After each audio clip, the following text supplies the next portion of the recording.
Hello everyone, इस video में हम ये प्रूव करेंगे कि जो हमारा सीक्वेंस है वो एक्चुअली में नॉन यूनिफॉर्म कन्वर्जेंट है इस इंटरवल पे। इसको हमें शो करना है। यहाँ पे गिवन है कि ये जो लिमिट फंक्शन है वो कॉन्टिन्यूस नहीं है। तो सबसे पहले हम इस लिमिट को फाइंड करेंगे, इसकी लिमिट को। यहाँ पे पहले हम लेट कर लेंगे कि हमारा जो फंक्शन है वो इसकी इक्वल है। अब इसकी हमें लिमिट फाइंड करनी है।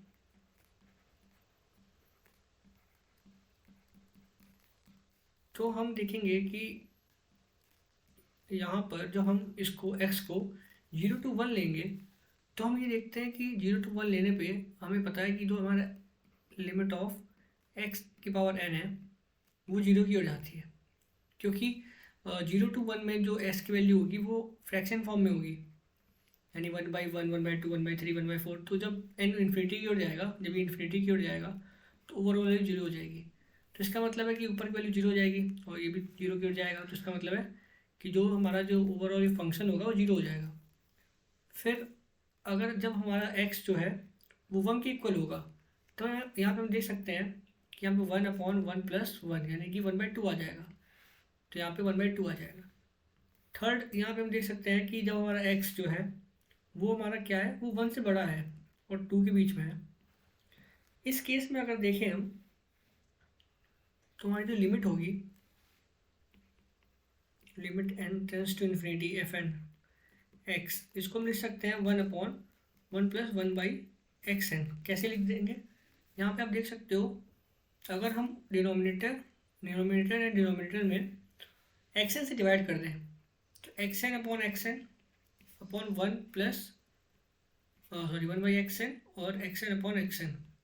तो ये क्या आ जाएगा?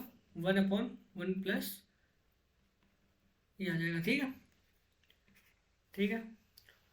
तो जब ये हमारा ये आ गया है, अब हम क्या करेंगे? अब हम ये देखेंगे कि इसको हम लिख सकते हैं 1/1 + 1/x का पावर n। ठीक है, यहाँ पे लिमिट क्या है हमारी? n tends to infinity. जब ये इन्फिनिटी की ओर जाएगा लिमिट हमारी, तो इसकी वैल्यू जो होगी यहाँ पे x की वैल्यू जो होगी वो इंक्रीज करेगी, जो कि यार ध्यान से देखो उसको, है ना। जब ये इन्फिनिटी की ओर जाएगा तो ये जो होगी वैल्यू इन्फिनिटी हो जाएगी, ओवरऑल वैल्यू 0 हो जाएगी। तो इसका मतलब 1/1 + 0 आ जाएगा, जो कि हमें 1 देगा। तो यानी कि यहाँ पे जो वैल्यू आएगी 1 आएगी। तो हम यहाँ पे देख सकते हैं कि ये जो हमारा लिमिट फंक्शन है, जो कि हम जो f बोल सकते हैं, लिमिट फंक्शन जो हमारा है ये हमारा कॉन्टीन्यूस नहीं है। क्योंकि हम देख सकते हैं कि 0 to 1 के बीच में वैल्यूज जो है 0 है, यहाँ पर 1 आ रही है, हाफ आ रही है, और यहाँ पे 1 आ रहा है। तो ये डिसकॉन्टीन्यूस साफ साफ दिख रहा है।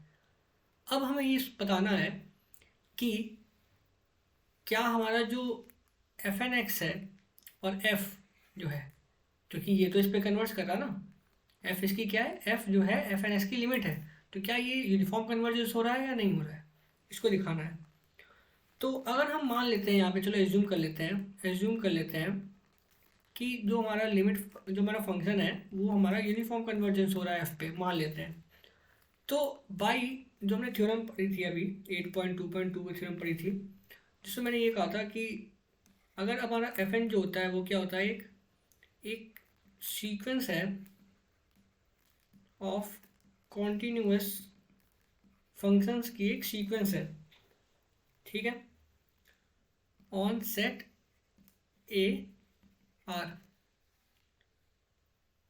एंड अगर हम सपोज कर लेते हैं कि fn हमारा क्या है, यूनिफॉर्म कन्वर्जेंट है f पर, देन f हमारा क्या होता है, कॉन्टिन्यूस होता है। ये हमारी क्या है, थ्योरम है, जिसको हम कहते हैं interchange of limit and continuity, जो हमने पिछली वीडियो में पढ़ी थी। तो इस थ्योरम के हिसाब से अगर हमारा f जो है वो कॉन्टिन्यूस है, और हमारा जो fn है, जो हमारा fn जो कॉन्टिन्यूस है वो यूनिफॉर्म कन्वर्जेंट है f पर, तो हमारा जो फंक्शन होता है वो कॉन्टिन्यूस होता है। अब इस केस में हमने ये नहीं प्रूफ किया कि हमारा जो fn है वो कॉन्टिन्यूस है या नहीं है। ऑब्वियस है ये कॉन्टिन्यूस है। क्यों? क्योंकि इस पूरे इंटरवल पे 0 to 2 के बीच में हमें देख सकते हैं किसी भी वैल्यू पर, किसी भी जगह पे अनडिफाइंड वैल्यू नहीं आई है इस फंक्शन की, कहीं पे अनडिफाइंड नहीं हो रहा है। इस पूरे इंटरवल पे, इसीलिए ये कॉन्टिन्यूस तो है। ठीक है, तो इसका मतलब है कि हमारा जो फंक्शन कॉन्टिन्यूस, अब अगर हमारा फंक्शन कॉन्टिन्यूस है और ये यहाँ पर हमारा जो फंक्शन है हम उसको मान लेते हैं कि वो यूनिफॉर्म कन्वर्जेंट है, तो इसका मतलब है एफ को क्या होना पड़ेगा, कॉन्टिन्यूस होना पड़ेगा। हमने एज्यूम कर लिया कि यहाँ पे यूनिफॉर्म कन्वर्जेंस है। ठीक है, और हमारा एफ एन जो है वो कॉन्टिन्यूस है, तो इसका मतलब एफ को हमारा क्या होना पड़ेगा, कॉन्टिन्यूस होना पड़ेगा। किस हिसाब से, क्योंकि हमने ये थ्योरम पढ़ी हुई है। लेकिन यहाँ पे कंट्राडिक्शन आ जाती है, वो ये आती है कि हमारा एफ जो है वो इज़ नॉट अ कॉन्टिन्यूस, वो कॉन्टिन्यूस नहीं है। तो इसका मतलब है कि यहाँ पे हम ये कह सकते हैं कि हमारा जो एफ एन होगा वो जरूर यूनिफॉर्म कन्वर्जेंट नहीं होगा। तो इस तरह से हमने शो कर दिया कि हमारा जो एफ एन है वो यूनिफॉर्म कन्वर्जेंट नहीं है। सो आई होप आपको पूरा समझ में आया होगा कैसे किया। अब एक और क्वेश्चन सॉल्व करते हैं। ये क्वेश्चन, इस क्वेश्चन में हमें क्या करना है, हमें कंस्ट्रक्ट करना है a sequence of a function, एक ऐसा सीक्वेंस ऑफ फंक्शन को हमें कंस्ट्रक्ट करना है जो कि क्या हो, जो कि डिसकंटिन्यूअस हो हर एक पॉइंट पे, इस इंटरवल के हर एक पॉइंट पे डिसकंटिन्यूअस हो, एंड वो क्या करे, वो कन्वर्ट्स करे uniformly to a function that is continuous at every point, यानी कि ऐसे फंक्शन पे वो कन्वर्ट्स करे जो कि हर एक पॉइंट पे कॉन्टिन्यूस हो।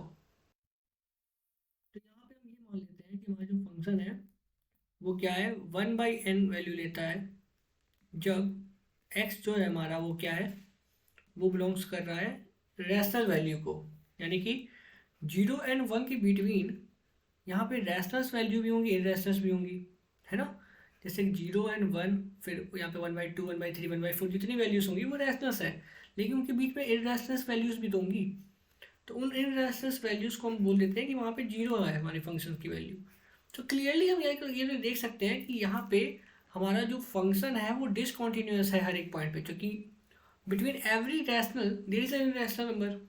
ठीक है, तो डिसकॉन्टिन्यूस तो हो गया है ना। तो अब यहाँ पे देखते हैं, इसकी लिमिट फाइंड करके देखते हैं, इसकी लिमिट फाइंड करके देखते हैं और फिर ये देखते हैं कि वहाँ पे यूनिफॉर्म कन्वर्जेंस हो रहा है या नहीं हो रहा है। तो limit n tends to infinity of F N X, ठीक है, वो हमारी क्या है, वो हमारा 0 आएगा if x belongs to q, क्योंकि हम ये देख सकते हैं कि ये किसके बराबर हो जाएगी, limit n tends to infinity 1/n के इक्वल हो जाएगी। अगर हमारी s की वैल्यू क्या है, q है, तो इसका मतलब है कि इसकी वैल्यू क्या है होगी, ये होगी। और जैसे जैसे n इन्फिनिटी की ओर जाएगा वैसे वैसे ही 0 की ओर चला जाएगा। एंड हम यहाँ पे देख सकते हैं कि limit n tends to infinity F N X equal to 0 होगा if x belongs to Q C, यानी अगेन 0 वैल्यू आ रही है। ठीक है, तो इसका मतलब है कि हम ये तो क्लियरली देख सकते हैं कि हमारा जो f है, यानी जो लिमिट फंक्शन है, लिमिट फंक्शन जो हमारा है, जो कि हमारा f है, वो क्या है, वो क्या किसके बराबर है, वो 0 बराबर है एंड इज कॉन्टिन्यूअस, जो कि क्या है, कॉन्टिन्यूअस है, वो क्या हमारा कॉन्टिन्यूअस है। तो यहाँ पे हमने एक ऐसा लिमिट फंक्शन ले आए हैं जो कि कॉन्टिन्यूअस है हर एक पॉइंट पे। अब हमें ये देखना है कि क्या यहाँ पे यूनिफॉर्म कन्वर्जेंस हो रही है या नहीं हो रही है। तो यूनिफॉर्म कन्वर्जेंस के लिए हम यूज़ करेंगे यूजिंग नॉर्म, नॉर्म का यूज़ करेंगे। तो नॉर्म हमारा जितना हमें याद है वो क्या होता है, वो होता है हमारा सुप्रीमम ऑफ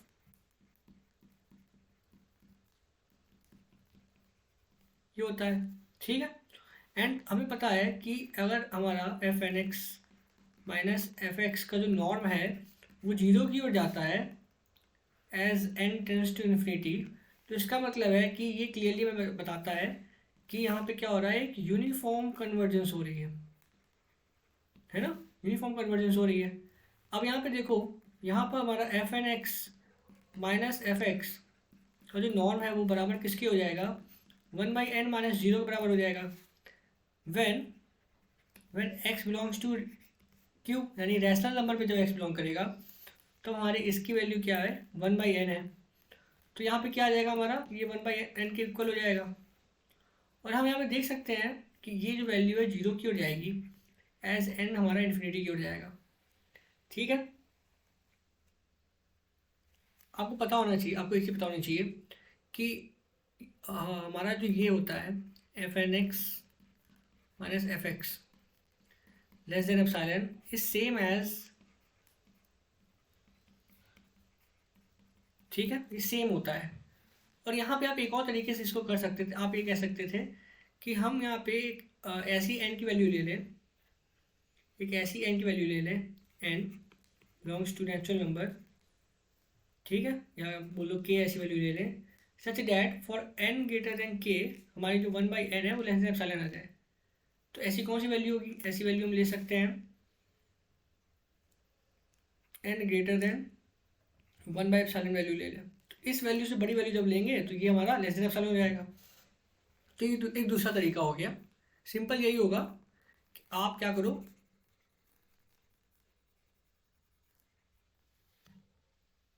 आप इस तरीके से करो, ठीक है।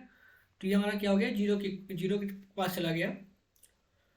एंड अब हम क्या करेंगे, हम नॉर्म निकालेंगे। जब हमारा ये 0 के इक्वल हो जाएगा, जो कि 0 आएगा व्हेन हमारा x जो है वो इरेशनल नंबर बिलोंग कर रहा है, क्योंकि यहाँ पे हमारी जो फंक्शन की वैल्यू 0 है। तो हम देख सकते हैं बोथ केस में हमारा ये 0 जा रहा है, यानी क्लियरली हम ये देख सकते हैं कि हमारा जो नॉर्म है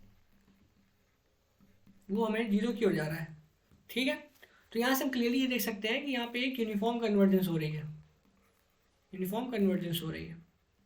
ठीक है, तो हमने ये प्रूव कर दिया। तो इसका ये जो फंक्शन हमारा वो इस चीज़ को क्लियरली, मतलब कि क्या बोल सकते हैं कि क्लियरली इसको पूरा जो इसमें कंडीशंस दी है इसको फॉलो कर रहा है। सो आई होप आपको पूरा समझ में आया होगा and thank you for watching this video.